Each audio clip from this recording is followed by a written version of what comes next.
le factory method et ses dérivés, parameterized factory method, le static factory method et le registry based factory method. Salut à tous et bienvenue dans cette nouvelle vidéo. Aujourd'hui, on s'attaque à un des patterns de création les plus utilisés en programmation orientée objet, le factory method et ses dérivés. On va voir ensemble le factory method, puis on plongera dans ses dérivés très utiles tels que le factory method paramétré ou ce qu'on appelle les parameterized factory method, le static factory method et le registry based factory method. On vous montrera pour chacun un cas d'usage clair du code simple et les avantages à les utiliser. Bienvenue dans notre écran noir. Donc, comme nous avons déjà fait le singleton pattern, donc, comme vous pouvez le voir aussi, hein, c'est un peu le bazar tout ça. Nous allons mettre un peu d'autre avant d'avancer vers le factory method.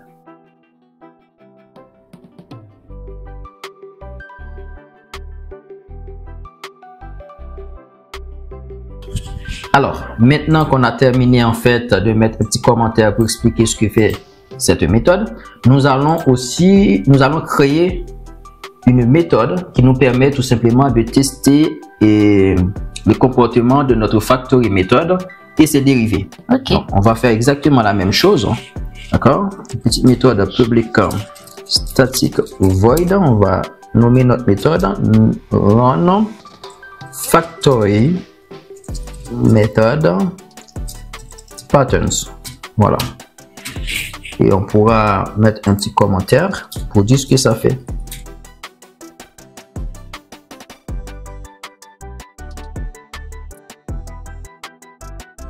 Alors, j'imagine que tu vas commencer par le factory method classique. Oui, le factory method classique permet de déléguer la création d'un objet à une sous-classe. Le but, c'est de créer un objet sans connaître sa classe concrète. Prenons un exemple très parlant. Okay. Imaginons une application bancaire qui crée différents types de comptes selon le client. On peut avoir un compte courant, compte épargne, etc.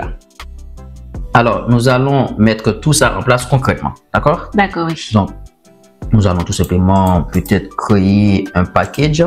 On va nommer notre package factory method.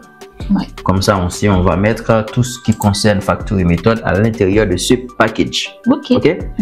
Donc, on a parlé d'une application de compte bancaire. Oui. Voilà. Donc, c'est une application de compte bancaire. Il va y avoir plusieurs types de comptes. Ok? Oui. On va d'abord commencer par deux types de comptes. Ok. Compte courant et compte épargne. D'accord? D'accord. Donc, on va aller dans Factory, on va créer un compte courant. New Java class. On va dire current account. Ça doit être ça. D'accord? Ouais. Bien. Il nous faut aussi un autre type de compte qui serait saving account. Saving account. C'est un compte en épargne, par exemple. Okay. Voilà. Nous avons deux types de comptes. Mais ces deux types de comptes, ils ont normalement des comportements similaires. On doit les lier par un contrat afin qu'ils puissent avoir... là maintenant, ces classes ne sont pas obligées d'implémenter de quelconque méthode. Donc, que ce soit un compte courant ou un compte épargne, ils ont forcément des comportements similaires qu'on doit les obliger à implémenter. Donc, nous allons créer une interface pour cela.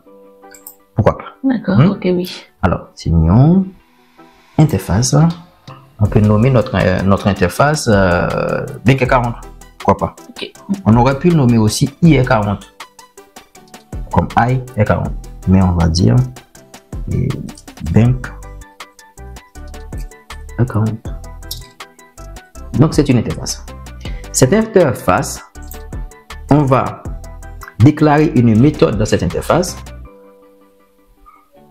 Et n'importe quelle classe qui implémente cette interface sera obligée d'implémenter cette méthode. OK? D'accord, oui.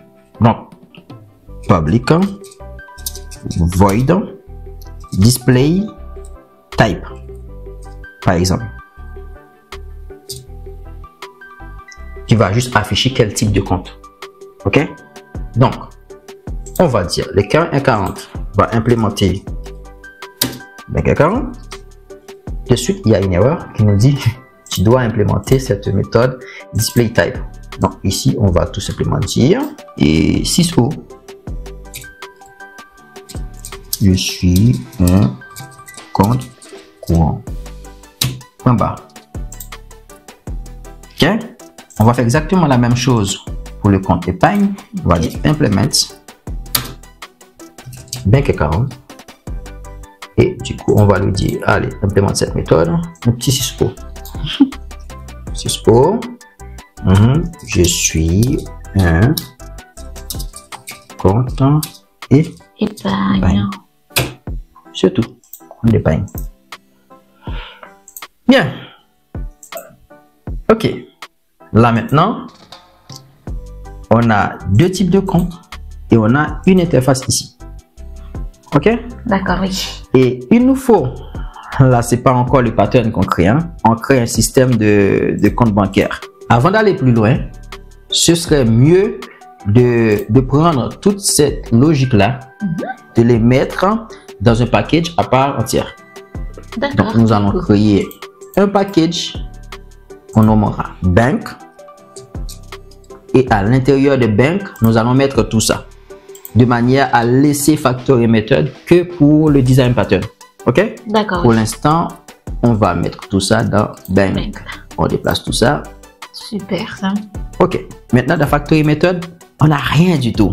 Ça veut dire on a notre système de banque qui est ici, sans problème. Et on a factory method qu'on va utiliser pour pouvoir créer des comptes. Il faut créer dans un premier temps une classe abstraite qu'on nommera une Java class. Ok, account factory. Ah, ça c'est cool ça. Non. Account factory va nous permettre en fait de créer un compte. Alors, on doit déléguer la création de l'objet à des sous-classes. On vient de créer account factory, ce qui veut dire on aura des sous-classes. Donc, ces sous-classes seront quoi? Current account factory, bank et current account factory et saving account factory. Donc, on va aller, on va créer une Java class. Current account factory. Ok, new Java class saving account factory. Bien. Et ces deux sous-classes doivent étendre la classe account factory. Extends account factory. Extends account factory. Parfait. Là, tout va bien puisque account factory ne nous a pas obligé quelque chose. Mais le but, c'est de déléguer la création de l'objet à ces sous-classes. Nous allons donc déclarer une méthode abstraite qui va obliger les sous-classes à implémenter quelque chose. C'est une méthode en fait qui nous permet de créer un compte bancaire. Ok? Donc c'est une méthode abstraite comme on l'a dit. Oui. On va dire public d'abord. Public abstract. Et cette méthode doit retourner en fait le compte créé. Donc bank account. Bank account. Ok. Create account. Bien. Ici, on a cette méthode abstraite qui va obliger les sous-classes à l'implémenter. Ouais. La preuve, on a déjà... Voilà. Maintenant, on l'a implémenté, mais il faut que cette méthode crée un compte bancaire. Donc, ça doit retourner return new current account. Voilà. Ok. Et on va faire exactement la même chose dans saving account. Comme c'est un compte épargne, donc cette méthode doit retourner new saving account. Bien. Là, on est cool. Ok? On est cool. Ce qui veut dire, quand on veut créer un compte bancaire, on n'a qu'à faire appel à cette méthode create account. la création de l'objet est déléguée à ces sous-classes. Maintenant, on peut dire, écoute, ici, on peut même créer une autre méthode qui serait pas abstraite cette fois-ci, qui serait peut-être une méthode qui permet tout simplement d'ouvrir un compte. Ben, ce qu'on va faire, on va faire public, void, open account. D'accord? Ouais. On pourrait même ne pas mettre un public en si on vient. Open account, on va dire bank account.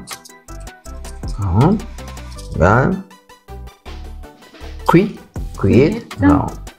Ok. Et puis là, on va demander quel type de compte qui a été créé. Account type.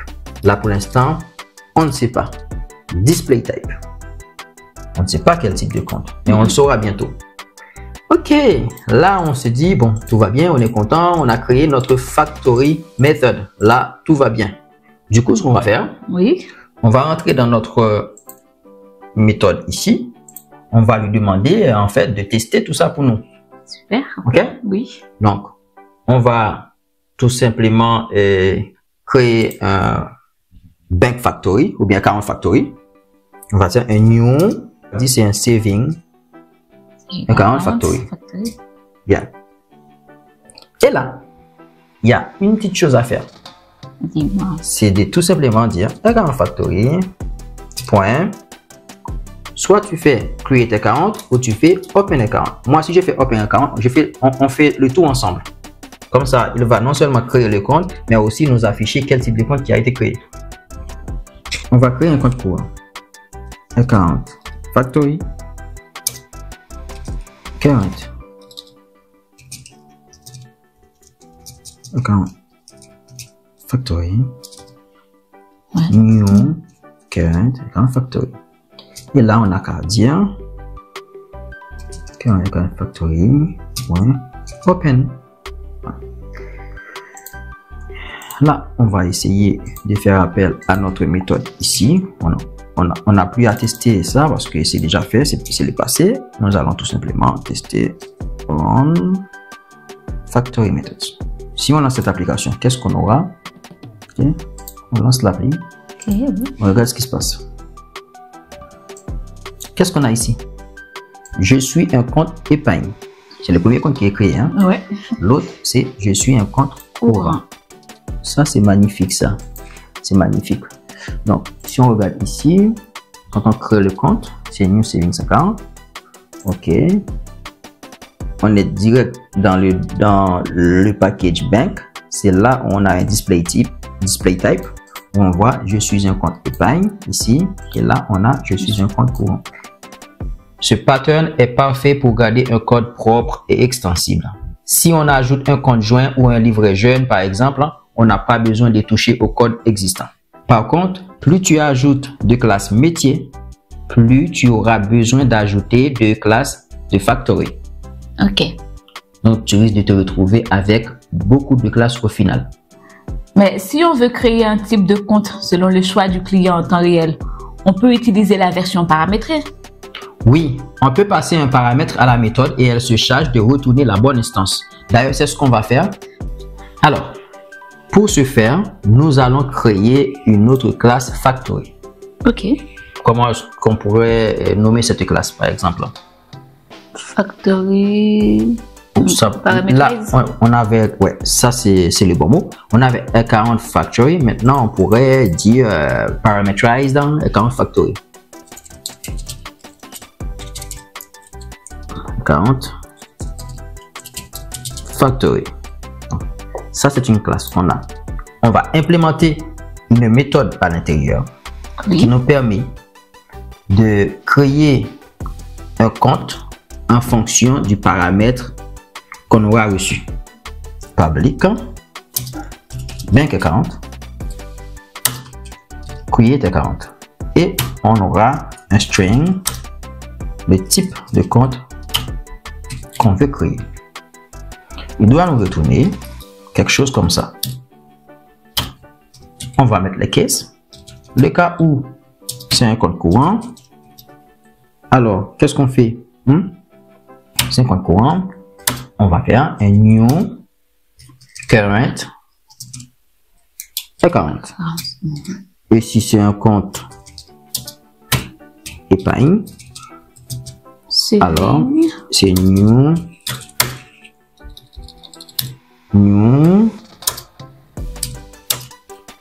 saving account. Bien. Et par défaut, s'il y a un problème, on ne sait pas trop ce qu'il demande, alors on va lever une exception.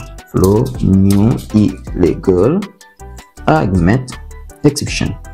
Et on doit mettre un petit paramètre, un petit info quand même, pour dire que le type de compte est inconnu. Ça, c'est parfait. Le parameterized account factory, on fait tout dans la même classe. Et on retourne un type de compte en fonction du type qui est demandé. On peut tester tout ça ici. D'accord? On va dire factory new. Voilà. On a notre factory qui va nous permettre de créer un compte. Oui. On va dire factory.create account. On doit lui donner le type. Le type que je veux que tu me crées, c'est le type de compte courant. OK.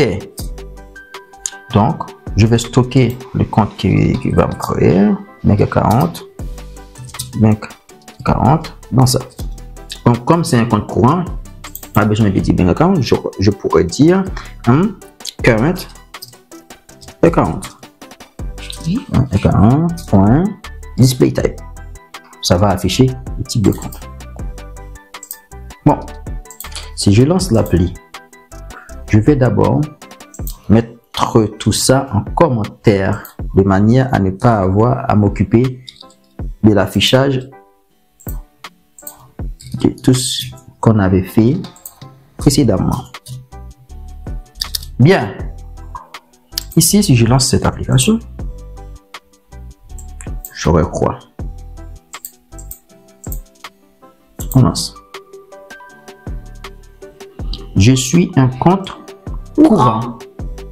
Je vais remplacer courant par épargne. Je lance. Je suis un compte épargne. D'accord? Et si je mets n'importe quoi, livret jeune, qu'est-ce qu'on aura? Une erreur? Illegal argument exception peut-être? Oui. On regarde. Bien. Illegal argument exception, type de compte inconnu. Comme vous pouvez le voir, un seul point de création simple et efficace. C'est parfait pour des interfaces utilisateurs dynamiques. Maintenant, passons à la static factory method. Ici, on n'a pas besoin d'instancier une factory.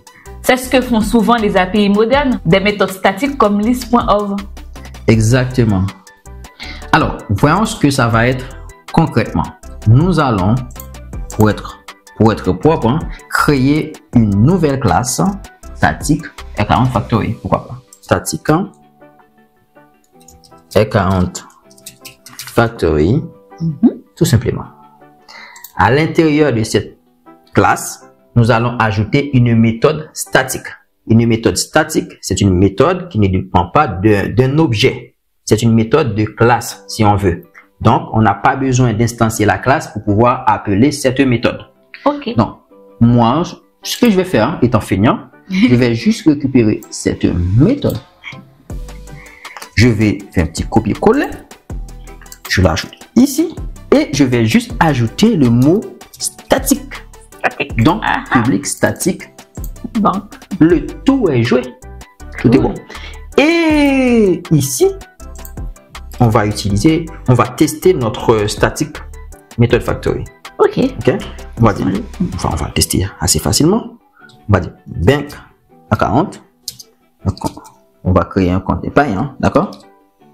D'accord, oui. Saving account égal static account factory. Point. Create account. Et je donne les types. Comme je dis c'est un saving, je vais dire c'est épargne.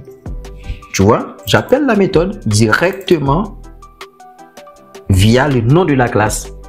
Alors qu'ici, je devais faire un new parameterized factory avant d'appeler la méthode create40 sur l'objet factory.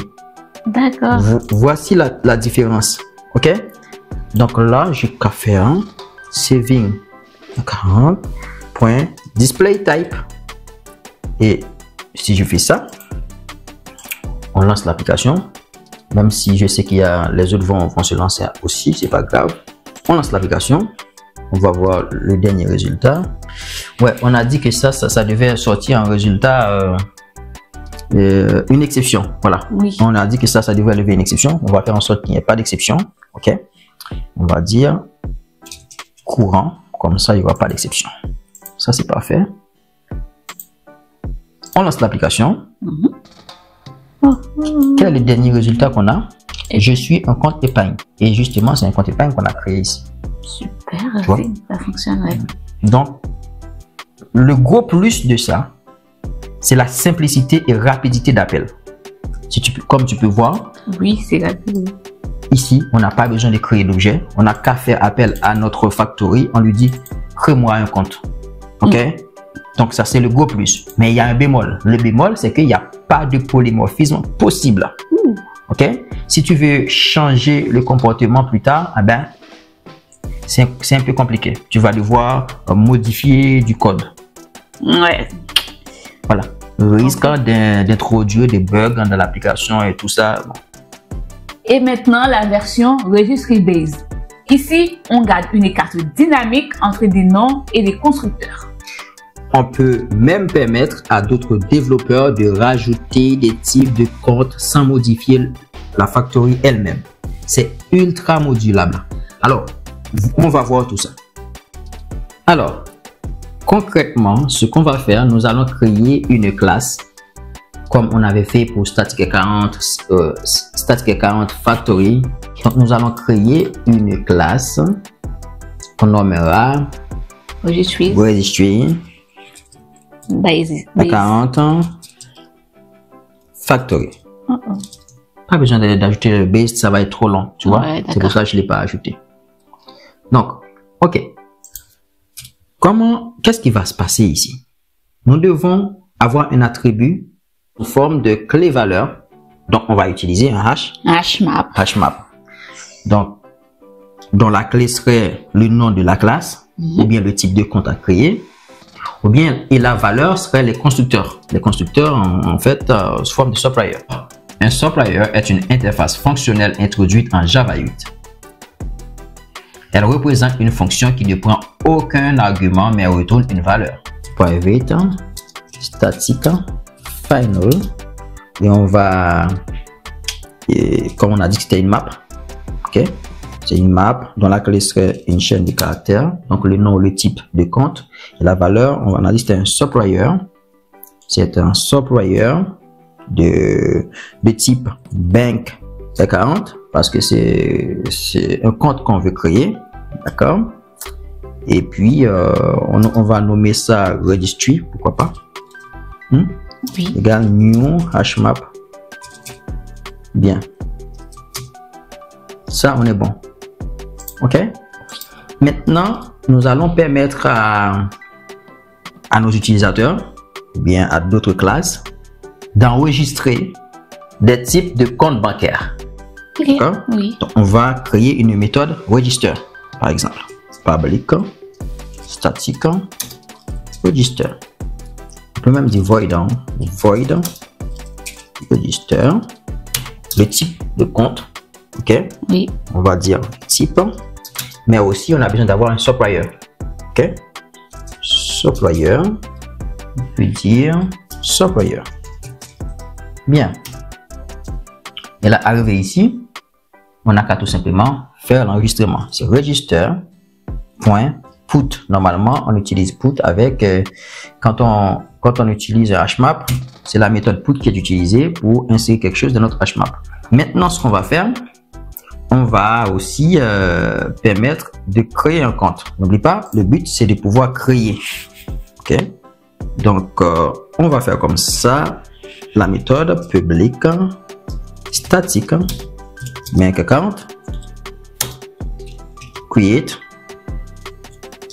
account. OK. Bien. Mais là, create account, je dois aussi connaître le type. OK? Oui. Moi, ce que je propose, c'est de vérifier déjà est-ce que le type, de vérifier si le type est dans notre registre. Si le type n'est pas dans notre registre, on lève une exception, type inconnu. OK? Ok, oui. Donc, on va dire if registry.contains key, le type que tu m'as donné. Donc, c'est l'inverse que je vais vérifier. Est-ce qu'il n'existe pas? OK? Alors, on va lever une exception. Flow new illegal argument exception. On met et on va passer notre message en paramètre. On va dire type de compte inconnu. Ce serait bien quand même de lui dire voici le type de compte que tu m'as filé. OK? Bien. Si on est ici, c'est que le type de compte est bien connu. Là, tout va bien. On va travailler. OK? D'accord. On doit récupérer maintenant les suppliers. On pourrait dire registry.get. On récupère notre ami les suppliers et on fait notre appel à get. Donc, on peut tout simplement faire un return là-dessus. Comment tester tout ça? On va retourner dans l'application. Ouais. On va arriver ici. On doit absolument fournir en fait les types de comptes qu'on a. En amont, il faut lui dire voici les types de comptes que tu dois enregistrer. Parce que pour l'instant,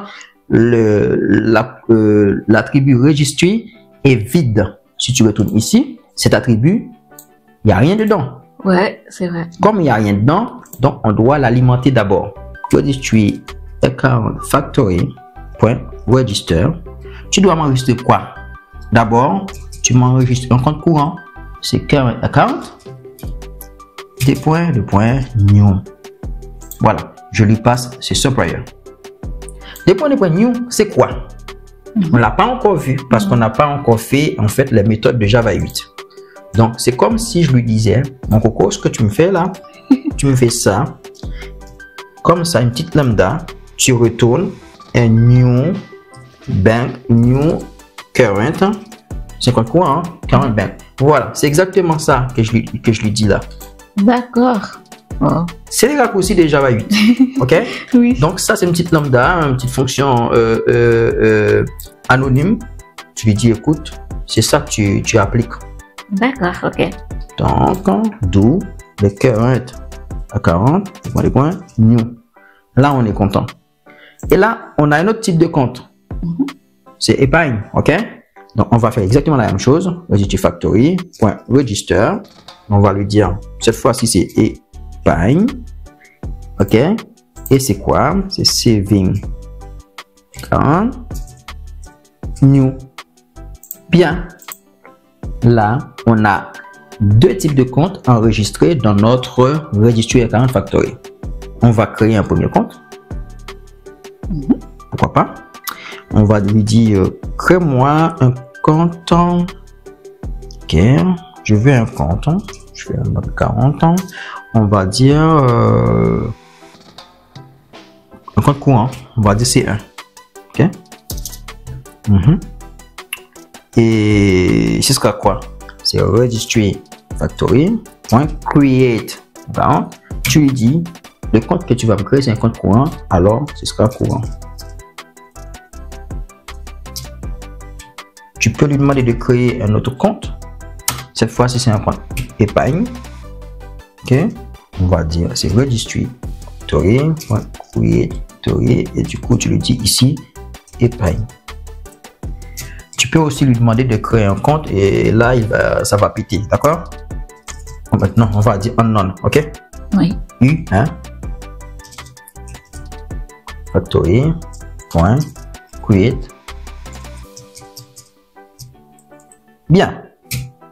Et après, on peut toujours dire un petit C1 display type E1 display type et U1 display type. on va voir ce qui va se passer. On sait qu'il doit y avoir une exception ici. On le sait. Hein? OK? On va lancer l'application.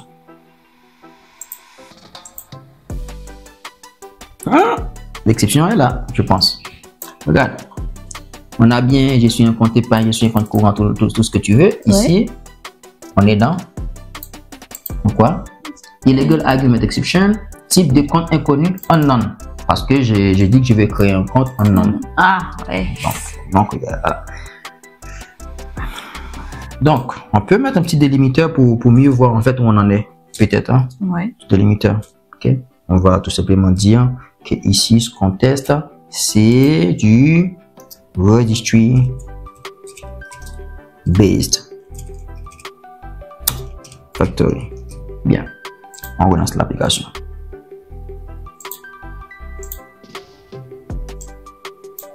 Voilà. On est ici en Registry Based. Tu vois, plante. Ouais. On va enlever ce plantage parce qu'on sait pertinemment qu'on n'en a pas besoin de ça. On l'enlève. On va voir si ça fonctionne maintenant. OK? D'accord. On lance l'application. On clôt tout ça. Qu'est-ce qui est marqué ici? Registry Based Factory. On a je suis un compte courant, je suis un compte épargne. Donc, tout va bien. Voilà. Et si on n'avait pas enregistré en amont? On enlève celui-là. On n'avait pas fait l'enregistrement. On n'avait pas enregistré le compte courant et le compte épargne avant de lui demander de créer. On va voir ce qui va nous sortir. Voyons voir. On lance? Oui. Ah, il me dit, je ne connais pas. Type de compte inconnu, courant. Ouais. Parce qu'on n'avait pas enregistré ces comptes-là avant de dire, écoute, je veux créer un compte courant. D'accord, ok. Voilà. Il faut penser à enregistrer. Après là, nous, on l'a fait en mode statique. Voilà, on l'a fait en mode statique. Rien ne vous oblige à le faire en mode statique. Et voilà, vous connaissez maintenant le Factory méthode classique et ses variantes, paramétré, statique et registry based. Alors, les exemples de comptes bancaires montrent bien comment choisir le bon pattern selon la complexité, l'évolutivité ou la modularité de votre application. Alors, dites-nous en commentaire lequel vous utilisez déjà et lequel vous allez essayer après cette vidéo. Et n'oubliez pas de liker, de vous abonner et de partager si vous avez appris quelque chose. Et surtout, continuez à coder proprement avec les bons patterns. Et merci d'avoir regardé cette vidéo et à très bientôt pour plus de tutoriels sur les design patterns. Et n'oubliez pas, la pratique, c'est la clé.